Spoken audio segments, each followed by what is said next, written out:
Obviously, I think you've said it before, but you believe that people, organizations, whether I don't know if you were talking about the government or if you're talking about these rogue groups, have possession or captive alien bodies. Yeah, they have living ones as well. They have living ones, and who is this is this the government or is this rogue organization? That's the rogue government. It's the secret government, and those are in places that need to be, let's call, liberated. And do you know where they are? Not precisely. I have a very good idea. So one of the things we have mapped are the underground entry points, and then and the connectivity.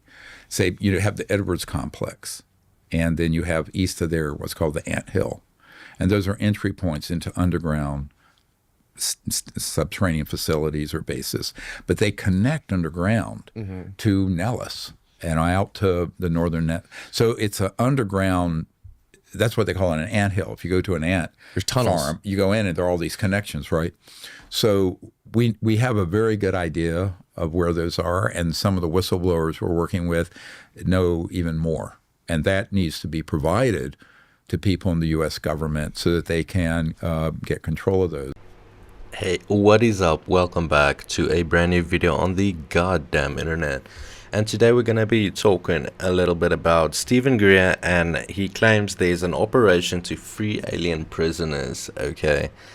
And yeah, that's really significant. We're going to be taking a look at Greer. We've been talking about him so much recently, and yeah, he's very much connected to Jake Barber, and they give each other a lot of credibility, especially recently. And Greer has done quite a few movies, and we're going to be checking out what his story is with these aliens being imprisoned. We've mentioned that once before, if I am correct.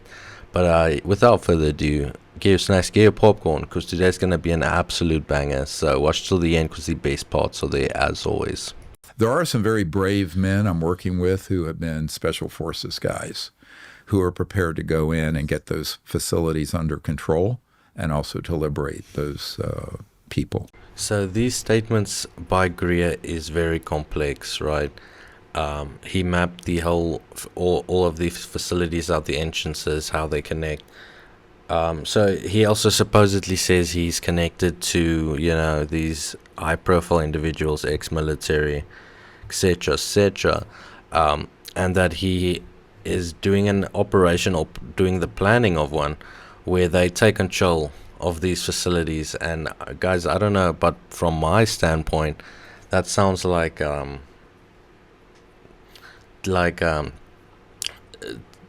textbook definition of either like terrorism or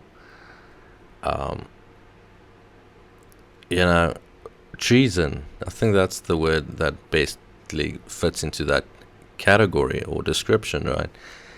And to free these ETs, right? So it's, I don't know whether it's the right thing to do, but doing that and killing a lot of people to free them in this hypothetical situation, that would be treasonous to humans, right? I don't even fucking know what is going on. So this very much sounds like a movie plot. Breaking into these highly sensitive, highly protected gems of the USA. I don't know how many special forces he knows, but how the fuck are they getting in there, right? It's just outlandish. And I don't know if this at all damages his reputation or credibility even more, you know. That's crazy too. If these things are so smart and so advanced, how are they going to let one of their own be captive by us? Well, you know, that's a lot of people say that, but just because you're advanced doesn't mean terrible things don't happen. I mean, you know, technically you could throw a bunch of spears by cavemen into the rotors of a Sikorsky helicopter and jam it up and have it crash. So, you know, bad things happen. You know, of course, being a trauma guy, I mean, you just see the weirdest things happen. So just because they're very advanced, people conflate that with being infallible. Right. Well, I think God's infallible, but certainly no individual person or civilization's infallible. That is very true, but to a certain extent it would just become, you know, a guessing game because we just can't know. But like, it makes sense that the more advanced you become, the less mistakes you make. And the less mistakes there are, the more valuable a mistake is, right? So you've got to look at all these things to get the bigger picture, right? Even though we just can't guess, like another planet, Jesus, how we might not even perceive what life could look like in other forms or the possibilities. We're just too primitive still. And yeah, we're probably never going to know what we can become if life lengthening, breakthroughs are made with AI, all this and that, etc. There's a billionaire that talks about this so much.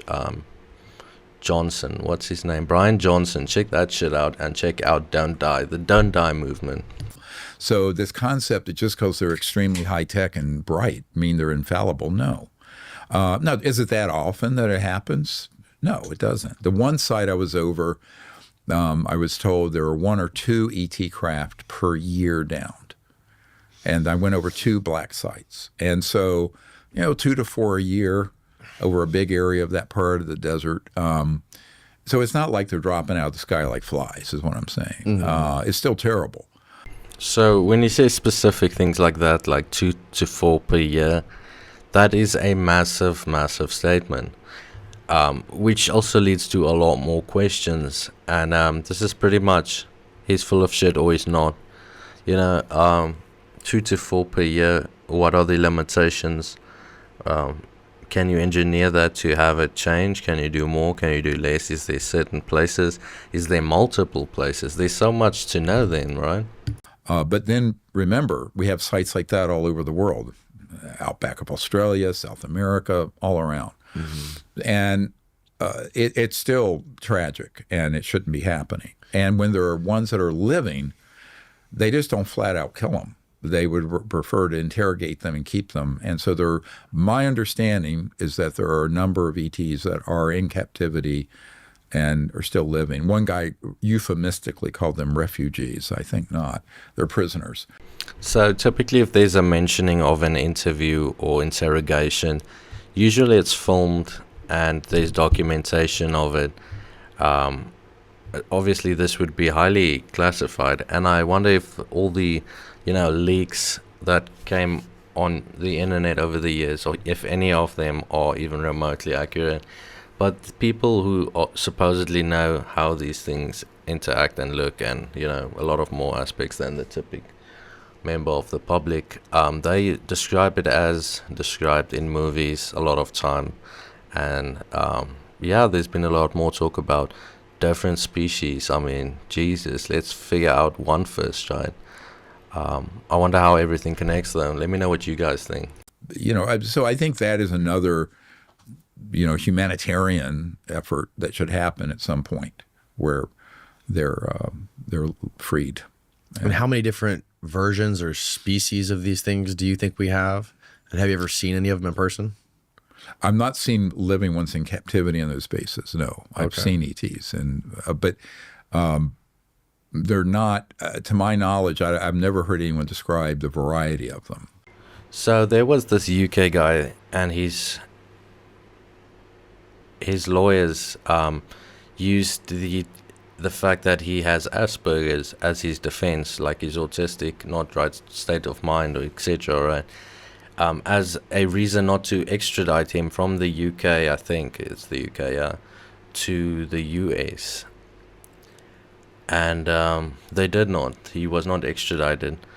But there was like this massive legal battle. I think he was in prison for so long, but he's out now.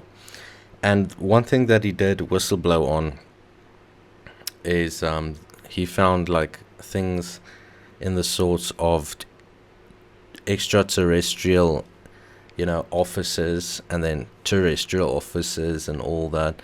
And it was just really interesting to see all these things like kind of connect. It's still a bit blurry, but things are coming together, and we got to check it out, even whether it's true or not, and just know about it. I know that in the crash retrievals, now we have 122 documented crash retrieval events that are part of them are in here. Okay. But in our archive, DPIarchive.com, all of them are in there.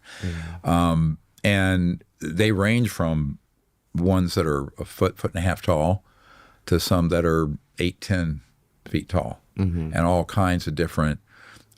We would just say, genetic expressions, but they seem to all have a head, 2 arms, and 2 legs. But Interesting. But beyond that, there's just an infinite variety. What about the mantis ones? Well, that one that was the healer, when you see him is sort of a triangular head, and they're known as really extraordinary healers. I mean, they have some amazing healing capabilities. That one right this, there? This guy. That's a mantis? Yeah. What some people would call it sort of a triangular head. You can see it, sort of, you can outline it. If I had my cursor, I could do it. But remember, this is in complete darkness in the wilderness up on a mountain in Arizona. This was actually in Oracle, ironic, ORAC, like Oh, really? Oracle, Arizona. Interesting. Yeah, a couple years ago. And so that's, and we love doing that. That's my real passion, is going out and the experimentation and using consciousness and remote viewing to make contact and see what happens. And a lot of it varies on the group, because if there's someone not on the page or someone there who's filled with superstition and fear, they won't show up because they don't want to be around dumb people who haven't figured that out. So I do not know about you guys, but that's not conclusive to me in the slightest. The photo is not clear to me at all. Describing that image of whatever that is to a praying mantis fucking alien is, it's not conclusive at all. Like, it can't be proof. You need real proof to make this big claim, and Greer just does not have it, and it feels like he doesn't have a lot of the answers he's supposed to either. But hey, right, that's just me. Now, what? Sorry, but if you haven't figured that out, they're going, "Why are you out there with us? Go home, Yeah, and go look at Stranger Things or something."